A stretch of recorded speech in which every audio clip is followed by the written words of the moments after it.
आज के इस वीडियो में हम बात कर रहे हैं प्राचीन भारत की एंशियंट हिस्ट्री। बहुत ही इंपॉर्टेंट लेक्चर है। बहुत से स्टूडेंट को कंफ्यूजन होता है इस टॉपिक में। मैंने बहुत अच्छे से सिंप्लीफाई किया इस टॉपिक को। आपको जस्ट लेक्चर देखना है, एक स्टोरी के हिसाब से मैं आपको बताऊंगा और आपको ऐसा देखना है कि कोई मूवी चल रही है। याद करने की कोशिश बीच में बिल्कुल भी मत कीजिएगा। एक बार लेक्चर कंप्लीट हो जाए फिर आप दोबारा प्ले करके उसको याद कर लीजिएगा। मैंने एक लास्ट में क्वेश्चन आंसर टेस्ट इंक्लूड करा है जो कि बहुत ही इंपॉर्टेंट है। एक बार आप जब थ्योरी सेक्शन कंप्लीट कर ले उसके बाद में वो क्वेश्चन आंसर टेस्ट जरूर लगाइएगा, क्योंकि मैंने लास्ट में वो क्वेश्चन इंक्लूड करे हैं जो दो दो तीन तीन बार क्वेश्चन रिपीट हो रहे हैं एग्जाम्स में। तो जरूर लगाइएगा क्वेश्चन आंसर सेट। इस लेक्चर में दोस्तों मैं आपको 5000 साल पहले से स्टार्ट करूंगा, ठीक है, सिंधु सभ्यता से, और आपको धीरे धीरे करके कहां तक लेकर आऊंगा, 712 ईस्वी, जहां पर मोहम्मद बिन कासिम ने भारत पर आक्रमण करा था। हम वहां तक आपको मैं स्टोरी के माध्यम से लेकर आऊंगा। दोस्तों 712 ईस्वी के बाद में मध्यकालीन भारत चालू हो जाता है और वहां से मैंने लेक्चर आपको कंप्लीट करवा रखा है। तो चलिए दोस्तों हम लेक्चर को स्टार्ट करते हैं। अच्छे से फोकस्ड हो जाइए। चलिए तो फ्रेंड्स हम बात करते हैं आज से 5000 साल पहले की। जो सबसे पुरानी सभ्यता है वो है कौन सी? सिंधु हड़प्पा सभ्यता, इंडस वैली हड़प्पा सिविलाइजेशन, हम उसकी बात कर रहे हैं। तो देखिए ध्यान से सुनिए, सबसे पुरानी जो सभ्यता थी वो कौन सी थी? सिंधु सभ्यता। हड़प्पा सभ्यता जो है वो सबसे पुरानी सभ्यता है। सिंधु सभ्यता के लोग जो थे वो भारत के मूल निवासी द्रविड़ लोग कहलाते थे। क्या कहलाते थे? भारत के मूल निवासी द्रविड़ लोग कहलाते थे। अब बात आती है कि सिंधु सभ्यता की खोज हुई कैसे, पता कैसे चला इसके बारे में। 1857 में कराची और लाहौर के बीच रेल पटरी बिछाने के दौरान जॉन ब्रंटन और विलियम ब्रंटन को दो प्राचीन नगर हड़प्पा और मोहनजोदड़ो के बारे में पता लगा। और इस सभ्यता का नाम हड़प्पा इसलिए रखा गया क्योंकि जब इन दो नगरों के बारे में पता चला उसके बाद में जो उत्खनन का काम चालू हुआ, खोदने का काम चालू हुआ, पाकिस्तान के पंजाब प्रांत में स्थित हड़प्पा नामक स्थान पर पहली बार उत्खनन का खुदाई का काम चालू हुआ। इस वजह से इस सभ्यता का नाम क्या रख दिया गया? हड़प्पा सभ्यता रख दिया गया। ओके। हड़प्पा जो शहर था वो किस नदी के किनारे स्थित था? रावी नदी के किनारे स्थित था। जबकि मोहनजोदड़ो जो शहर था वो सिंधु नदी के किनारे स्थित था। चलिए दोस्तों आगे अब हम बात करते हैं। उत्खनन के फलस्वरूप बहुत सारी जानकारी प्राप्त हुई जिससे इस सभ्यता के बारे में अनुमान लगाया गया। क्या लगाया गया? देखिए तकरीबन 5000 साल पहले एक उच्च स्तरीय सभ्यता विकसित हुई थी जिसकी नगर नियोजन व्यवस्था उच्च कोटि की थी। लोगों को नालियों तथा सड़कों के महत्व का अनुमान था। सिंधु सभ्यता एक नगरीय सभ्यता थी। क्या थी? एक नगरीय सभ्यता थी। सिंधु सभ्यता के लोग ईंटों का प्रयोग करते थे। गुजरात का शहर लोथल सिंधु सभ्यता का एक प्रमुख बंदरगाह हुआ करता था। मोहनजोदड़ो में सबसे बड़ा भवन जो था वो कौन सा था? धान्यागार था। तो हमको ये नाम याद रखना है। आगे देखिए, विशाल स्नानागार, ग्रेट बाथ के बारे में भी पता चला जो कि कहां पर स्थित है? मोहनजोदड़ो में स्थित है। इसके बारे में पता चला। आगे देखिए दोस्तों, कांस्य से बनी नर्तकी की मूर्ति भी मोहनजोदड़ो से उत्खनन के फलस्वरूप प्राप्त हुई थी। उत्खनन के फलस्वरूप ये पता लगा कि सिंधु सभ्यता के जो लोग थे उनकी जो अर्थव्यवस्था थी उसकी ताकत क्या थी? कृषि और पशुपालन। हड़प्पा सभ्यता की बात की जाए तो वहां पर सभी धातुओं के अवशेष मिले बट लोहे के अवशेष नहीं मिले। तो इससे प्रूफ होता है कि सिंधु सभ्यता में अभी तक यहाँ पर लोहे की खोज नहीं हुई थी। ओके, वो खेती किया करते थे तो वो खेती के लिए जो हल यूज करते थे वो लकड़ी के हुआ करते थे। सिंधु सभ्यता के लोगों ने सबसे पहले किसका उत्पादन किया? कपास का उत्पादन किया। ओके। देखा जाए कि सिंधु सभ्यता का अंत कैसे हुआ तो एग्जैक्टली में इस बात का अभी तक प्रूफ नहीं हुआ है कि सिंधु सभ्यता का अंत सिंधु नदी में आई बाढ़ की वजह से हुआ है कि वहां पर अकाल पड़ने की वजह से हुआ है। इस बात का अभी तक प्रूफ नहीं मिल पाया है कि सिंधु सभ्यता का अंत कैसे हुआ। तो चलिए हमारी स्टोरी को आगे लेके जाते हैं। ये हमने बात करी आज से 5000 साल पहले की। उसके बाद समय निकलता गया। भारत में सबसे पहले ईरान के देश के लोगों ने प्रवेश करा जो कि क्या कहलाए? आर्यंस कहलाए।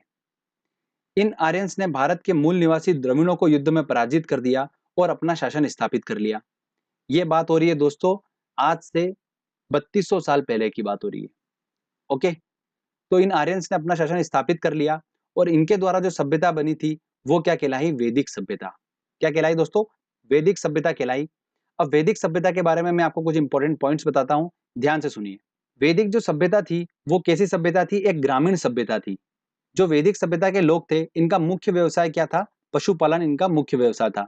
लोहे से बने उपकरण वैदिक सभ्यता में प्राप्त हुए इसका मतलब यहाँ पर लोहे की खोज हो चुकी थी। घोड़ा यहाँ पर एक महत्वपूर्ण पशु था। ये आर्यंस अस्त्र शस्त्र और कवच जैसे उपकरण बनाना जानते थे। तो फ्रेंड्स, वैदिक सभ्यता से रिलेटेड आपको चीजें क्लियर हुई। सबसे पहले नगरीय सभ्यता के बारे में हमने पढ़ा, सिंधु सभ्यता जिसका अंत हुआ, उसके बाद में क्या आई, वैदिक सभ्यता आई, मतलब एक ग्रामीण सभ्यता आई। और धीरे धीरे वापस से हम कहां पर शिफ्ट हुए, नगरीय सभ्यता की तरफ शिफ्ट हुए। और भारत को 16 महाजनपदों में बांट दिया गया। अब ये 16 महाजनपद मतलब 16 राज्यों में भारत को बांट दिया गया।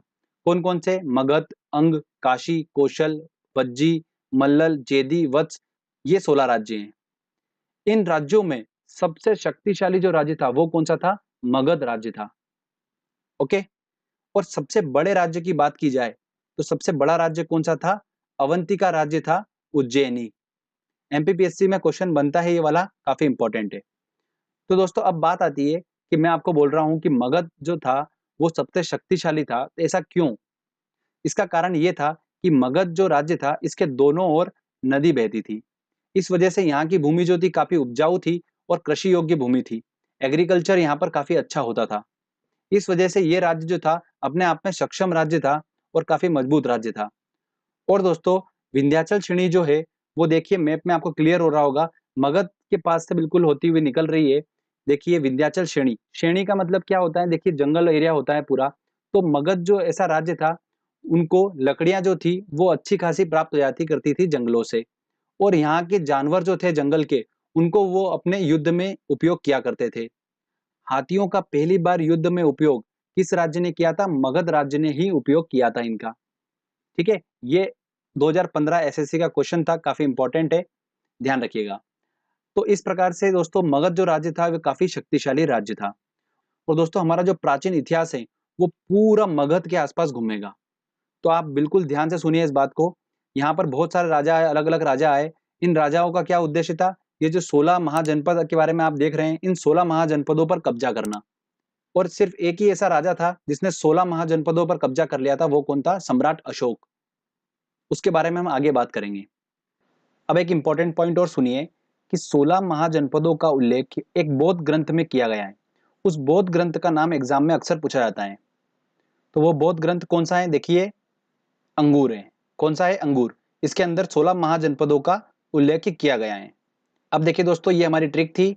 जो बौद्ध ग्रंथ था उसका नाम है अंगुत्तर निकाय। क्या है दोस्तों, अंगुत्तर निकाय। आपके दिमाग में सेट हो चुका होगा अंगूर वाली इमेज। अब जब भी एग्जाम में अगर ऐसा आएगा कि 16 महाजनपदों का उल्लेख एक बौद्ध ग्रंथ में किया है, तो वो किसमें किया है, अंगूर में किया है। हमको ऐसे ध्यान रखना है, किसमें किया है, अंगूर में किया है। और अंगूर से हम आसानी से पहुंच जाएंगे अंगुत्तर निकाय तक और हमारा क्वेश्चन बन जाएगा। अब बात करते हैं दोस्तों हम मगध महाजनपद की, कि कौन कौन से राजवंश यहाँ पर आए, किन किन राजाओं ने राज करा, वो सारा हम डिस्कस करेंगे। ठीक है, और कौन कौन से वंश इंपॉर्टेंट है जिनसे क्वेश्चंस बनते हैं वो भी मैं आपको बताऊंगा।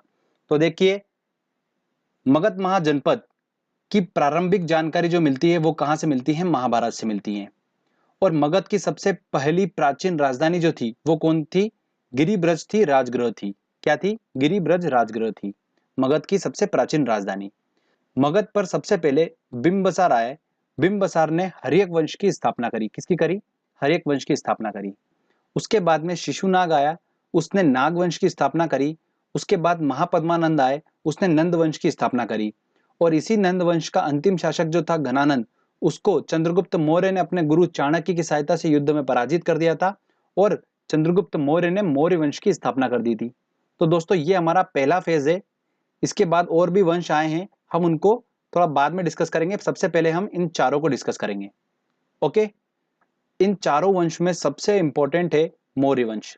मौर्य वंश से काफी ज्यादा क्वेश्चंस बनते हैं, बट हम इन 3 वंशों को भी कवर करेंगे, जिसमें हर्यक वंश और नंद वंश से भी एग्जाम में क्वेश्चंस देखने को मिलते हैं। नाग वंश से आपको बस इतना याद रखना है कि नाग वंश के संस्थापक कौन थे, शिशुनाग थे। क्लियर। चलिए अब मैं आपको हर्यक वंश और नंद वंश के बारे में कुछ इंपॉर्टेंट पॉइंट बता देता हूं। उसके बाद में हम स्टार्ट करेंगे चंद्रगुप्त मौर्य, मतलब मौर्य वंश से स्टार्ट करेंगे। देखिए, बिंबसार ने हर्यक वंश की स्थापना करी मगध पर सबसे पहले। तो बिंबसार जो था वो बौद्ध धर्म का अनुयायी था। किसका था, बौद्ध धर्म का अनुयायी था। इसकी मृत्यु उसके पुत्र अजात शत्रु ने कर दी थी। और इस अजात शत्रु की मृत्यु उद्दायन इसके पुत्र ने की थी। और इसी उद्दायन ने, ध्यान रखिएगा इंपॉर्टेंट क्वेश्चन है, गंगा और सोन नदी के संगम पर पाटलिपुत्र नगर की स्थापना करी थी? किसने? इस उद्दाइन ने। बीपीएससी एग्जाम में, बिहार पीएससी के एग्जाम में क्वेश्चन पूछा जाता है, ये काफी इंपॉर्टेंट क्वेश्चन है। इसके बाद कौन सा वंश आया था? नाग वंश आया था, जिसकी स्थापना शिशुनाग ने करी थी। उससे हमको बस संस्थापक का नाम याद करना है। उसके बाद कौन सा वंश आया था? नंद वंश आया था। तो चलिए हम बात करते हैं नंद वंश की। इसकी स्थापना किसने करी थी? महापद्मानंद ने करी थी। और नंद वंश के समय में मेसोदोनिया के सरदार सिकंदर ने भारत पर आक्रमण किया। सिकंदर ने पौरव राजा पोरस के साथ में झेलम नदी के किनारे युद्ध लड़ा था और इसमें सिकंदर ने राजा पोरस को हरा दिया था। और ये युद्ध किस नाम से जाना गया? हाइडे स्पिन के युद्ध के नाम से जाना गया। ये काफी इंपॉर्टेंट है।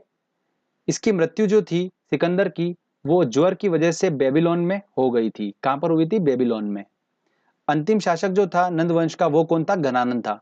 और इसी घनानंद को चंद्रगुप्त मौर्य ने अपने गुरु चाणक्य की सहायता से युद्ध में पराजित कर दिया था और मगध पर मौर्य वंश की स्थापना कर दी थी। तो चलिए अब हम बात करते हैं मौर्य वंश की। तो देखिए काफी इंपॉर्टेंट है मौर्य वंश। यहाँ से काफी क्वेश्चंस बनते हैं, तो ध्यान से सुनिए बिल्कुल एक एक बात। इस वंश का संस्थापक कौन था? चंद्रगुप्त मौर्य था।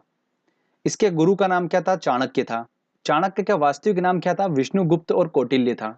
इसने अर्थशास्त्र नामक पुस्तक लिखी है। किसने? चाणक्य ने। और इस पुस्तक में राजनीतिक संबंधी बातों का उल्लेख किया गया है। मौर्य वंश की प्रचलित मुद्रा जो रही थी, वो क्या रही थी? पण रही थी। चंद्रगुप्त मौर्य के शासनकाल में सिकंदर के सेनापति सेल्यूकस निकेटर ने आक्रमण किया था और इस सेल्यूकस निकेटर के राजपूत का नाम क्या था? मेगस्थनीस था। ये काफी इंपॉर्टेंट क्वेश्चन है, पूछा जाता है कि मौर्य वंश के राजपूत का नाम क्या था? तो मेगस्थनीस था। ओके।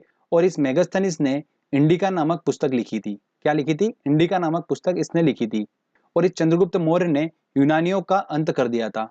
आगे बात करते हैं हम। सेल्यूकस निकेटर की पुत्री कार्नेलिया के साथ में चंद्रगुप्त मौर्य ने विवाह किया था और इसने भारत के 8 महाजनपदों पर कब्जा किया था। किसने? चंद्रगुप्त मौर्य ने।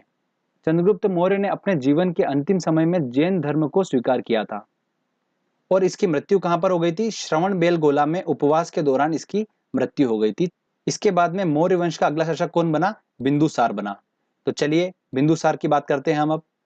पुराणों में बिंदुसार को अमित्रघात, वारिसार, भद्रसार के नाम से जानते हैं।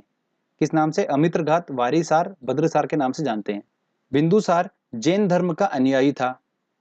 बिंदुसार के शासनकाल में तक्षशिला में विद्रोह हुआ था और बिंदुसार ने अपने पुत्र अशोक को विद्रोह दबाने के लिए भेजा था। अशोक ने न केवल विद्रोह को शांत किया था बल्कि वहां की प्रजा का प्रेम और विश्वास भी जीत लिया था। बिंदुसार ने भारत के 10 महाजनपदों पर राज किया था। इसके बाद अशोक अगला शासक बना मौर्य वंश का। अशोक की बात करते हैं। देखिए ये सबसे सक्सेसफुल शासक था जिसने ऑलमोस्ट सारे जनपदों को जीत लिया था अशोक ने। तो देखिए बात करते हैं अशोक की। पूरे मौर्य वंश में अशोक सबसे महाप्रतापी शासक था। इसके शासनकाल में शिलालेखों का प्रचलन बढ़ा था। इन शिलालेखों की खोज सबसे पहले 1750 में फेन थेलर ने की थी और सबसे पहले 1837 में इसको जेम्स प्रिसेप ने इन शिलालेखों को पढ़ा था। तो खोज किसने करी थी? फेन थेलर ने की थी और सबसे पहले इन शिलालेखों को पढ़ा किसने था? जेम्स प्रिसेप ने पढ़ा था। ठीक है, ये काफी इंपॉर्टेंट क्वेश्चन है। प्रारंभ में तो अशोक जैन धर्म का अनुयायी था, लेकिन बाद में कलिंग युद्ध में भारी मारकाट के बाद इसने शस्त्रों को त्याग दिया था और इसने गौतम बुद्ध के शिष्य उपगुप्त से बौद्ध धर्म की दीक्षा ली थी। इस वंश का अंतिम शासक कौन हुआ? वृद्धत हुआ। एक नोट ध्यान रखिएगा, स्पेशली अशोक जो था वो देवानाम प्रिय के नाम से विख्यात था। देवानाम प्रिय। तो फ्रेंड्स यहां पर हमारा ये मौर्य वंश खत्म होता है। इसके बाद में कौन सा वंश आया? चलिए मैं आपको बताता हूं। तो देखिए दोस्तों, हमने मौर्य वंश तक कंप्लीट कर लिया है। अब आगे बात करते हैं कि मौर्य वंश के बाद कौन सा वंश आया। तो देखिए मौर्य वंश का अंतिम शासक कौन था? वृद्धत था। इसको युद्ध में पराजित कर दिया पुष्यमित्र ने और शुंग वंश की स्थापना कर दी। शुंग वंश के बाद में वासुदेव आए। वासुदेव ने कर्ण वंश की स्थापना करी और उसके बाद सिमुक आया। सिमुक ने सातवाहक वंश की स्थापना करी और उसके बाद में इस सातवाहक वंश के अंतिम शासक सातकर्णी को युद्ध में पराजित करा श्रीगुप्त ने और गुप्त वंश की स्थापना कर दी। तो अब हमको क्या पढ़ना है दोस्तों? अगला इंपॉर्टेंट आ रहा है हमारा गुप्त वंश।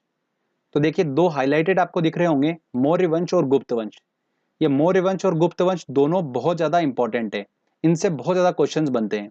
और जो शुंग वंश है, कर्ण वंश है और सातवाहक वंश है, इनके हमको संस्थापक के नाम याद करना है और इनका सीक्वेंस याद रखना है। ठीक है, इनके सीक्वेंस से और संस्थापक से क्वेश्चंस बनते हैं। तो शुंग वंश की स्थापना किसने करी? पुष्यमित्र ने करी। कण्व वंश की स्थापना किसने करी? वासुदेव ने। सातवाहन वंश की स्थापना किसने करी? सिमुक ने करी। ठीक है, और इसी सातवाहन वंश के अंतिम शासक सातकर्णी को युद्ध में पराजित करा श्रीगुप्त ने और गुप्त वंश की स्थापना कर दी। तो चलिए दोस्तों, हम अब बात करते हैं गुप्त वंश की। तो देखिए दोस्तों, श्रीगुप्त की बात करते हैं। श्रीगुप्त ने भारत के 6 महाजनपदों को जीता था। इसके बाद घटोत्कच आया और फिर चंद्रगुप्त प्रथम अगला शासक बना था।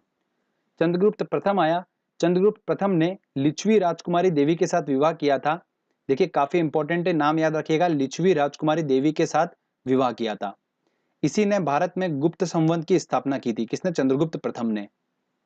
लिच्छवी राजकुमारी देवी का जो पुत्र था समुद्रगुप्त, वो चंद्रगुप्त प्रथम के बाद में अगला शासक बना। तो चलिए हम बात करते हैं अब समुद्रगुप्त की। समुद्रगुप्त संगीत प्रेमी था और इसने अपने सिक्कों पर वीणा बजाती हुई देवी की मूर्ति अंकित की थी। महापराक्रमी होने की वजह से इसे भारत देश का नेपोलियन कहा जाता था। किसको? समुद्रगुप्त को। इसके बाद में चंद्रगुप्त द्वितीय अगला शासक बना। चंद्रगुप्त द्वितीय जो था उसको किस नाम से जाना जाता था? विक्रमादित्य के नाम से भी जाना जाता है। यह भी एक महाप्रतापी शासक था। इसने भारत में शकों के आक्रमण को विफल कर दिया था। अब शकों के आक्रमण से आप क्या समझ रहे हैं? विदेशी आक्रमण को विफल कर दिया था। ओके, भारत के इतिहास में सबसे पहले चांदी के सिक्के चलाए थे, वो किसने चलाए थे? चंद्रगुप्त द्वितीय ने ही चलाए थे। कालिदास, आर्यभट्ट, वराहमिहिर, ब्रह्मगुप्त, सुश्रुत इत्यादि विद्वान इसी के शासनकाल में थे। देखिए 3 बता रहा हूं जो बहुत ज्यादा इंपॉर्टेंट है। कालिदास, आर्यभट्ट, वराहमिहिर, ये तीनों तो बहुत ही ज्यादा इंपॉर्टेंट है। ध्यान रखना, ये तीनों विद्वान किसके शासनकाल में थे? चंद्रगुप्त द्वितीय के शासनकाल में थे। और इनसे रिलेटेड कुछ इंपॉर्टेंट पॉइंट्स बता रहा हूं, वो देख लीजिए। आर्यभट्ट जो थे वो खगोल वैज्ञानिक और गणितज्ञ थे और आर्यभट्ट ने सूर्य सिद्धांत की रचना की थी। किसकी? सूर्य सिद्धांत। अगला पॉइंट सुनिए, वराहमिहिर जो थे वो एक क्या थे? खगोल शास्त्री थे। ये एसएससी 2011-15 का क्वेश्चन है, 2 बार रिपीट हुआ है। आगे देखिए, कालिदास ने मेघदूतम और कुमार संभव की रचना की है। किसकी? मेघदूतम और कुमार संभव की। चंद्रगुप्त द्वितीय का शासनकाल भारतीय इतिहास का स्वर्ण काल कहलाता है। इसके बाद में अगला शासक कौन बना? कुमारगुप्त। कुमारगुप्त की बात करते हैं तो देखिए, नालंदा यूनिवर्सिटी की स्थापना किसने करी थी? कुमारगुप्त ने ही की थी। इसके बाद स्कंदगुप्त अगला शासक बना। स्कंदगुप्त की बात करते हैं तो इसने भारत में सबसे ज्यादा कृत्रिम झीलों का निर्माण कराया था। किसने? स्कंदगुप्त ने। इस वंश का अंतिम शासक कौन हुआ था? भानुगुप्त हुआ था। तो फ्रेंड्स, यहाँ पर हमारा ये गुप्त वंश जो है वो खत्म होता है। जो हम गुप्त वंश की बात कर रहे थे, ये गुप्त वंश का समय चल रहा था 250 ईस्वी से लेकर 500 ईस्वी तक। तो हम 500 ईस्वी तक तो आ गए।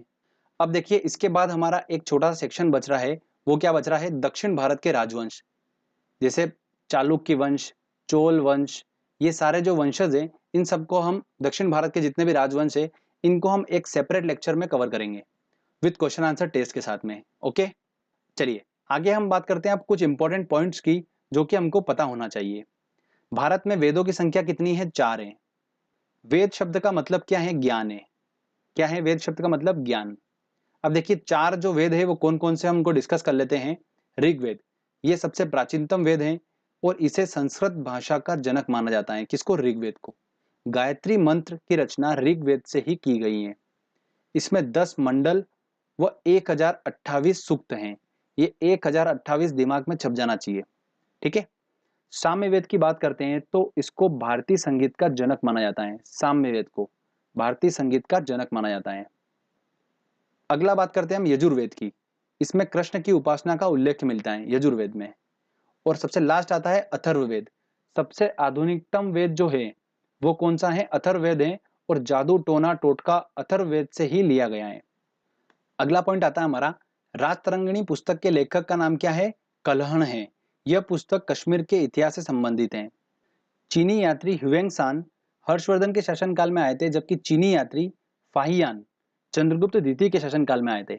ये बहुत ही इंपॉर्टेंट पॉइंट है, ध्यान रखिएगा। अगर आपको याद करना है, देखिए हर्षवर्धन का ह और ह्वेंगसान का ह, ये दोनों मैच करेगा तो आप कंफ्यूज नहीं होंगे। और फाहियान जो है वो चंद्रगुप्त द्वितीय के शासनकाल में आया था। बहुत ही ज्यादा इंपॉर्टेंट है। भारत का आइंस्टीन किसे कहा गया है? नागार्जुन को कहा गया है। तो फ्रेंड्स, यहाँ पर हमारा प्राचीन भारत का जो थ्योरी सेक्शन है वो कंप्लीट होता है। मैंने पूरी कोशिश करी है कि मैं स्टोरी के माध्यम से आपको पूरा समझाऊं। दोस्तों अब हमारे सिर्फ दो छोटे-छोटे टॉपिक रह जाते हैं। एक रह जाता है धार्मिक आंदोलन, जिसमें हम पढ़ेंगे बौद्ध धर्म, जैन धर्म को, और दूसरा हमारा रह जाता है दक्षिण भारत के राजवंश। ये दोनों टॉपिक बहुत जल्दी मैं अपलोड कर दूंगा, तो आप टेंशन बिल्कुल मत लीजिए। अभी जो हमने पढ़ा है अच्छे से, चलिए दोस्तों हम टेस्ट लगाते हैं और देखते हैं कि कितने क्वेश्चंस हम सॉल्व कर पा रहे हैं। बहुत ही इंपॉर्टेंट क्वेश्चंस मैंने इंक्लूड करे हैं, तो आप टेस्ट जरूर लगाइए। चलिए देखिए दोस्तों, हमारा पहला क्वेश्चन है, विशाल